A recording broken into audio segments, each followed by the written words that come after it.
Hello everyone, if you're trying to install Fortnite and you keep getting this error, install failed, could not download installation information with the error code MD-DL-0, then you have come to the right place because in this video I'm going to show you how easy it is to fix this annoying error on Fortnite easily. So first off, what you're going to do is you're going to open up your start menu, you're going to write here view network connections. You're going to click onto your network connection here. If you're on an Ethernet connection, it should say Ethernet. If you're on a wireless connection, it should say WLAN.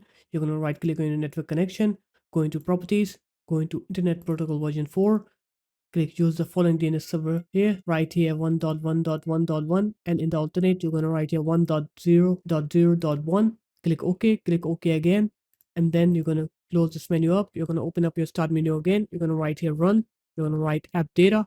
You're going to go into local. You're going to scroll down here until you find the folder called Epic Games Launcher. So this one, you're just going to go ahead and delete this folder. And after that, you're going to go ahead and restart your computer. And once you're done with the restart, now you're going to open Epic Games Launcher up. And you'll need to log in with your account. So just log in your account and then you're going to go into your library. Come here at your Fortnite, click onto these three dots, click options, and here you need to make sure that you only have Fortnite Core and Battle Royale on to download. So just untick everything else.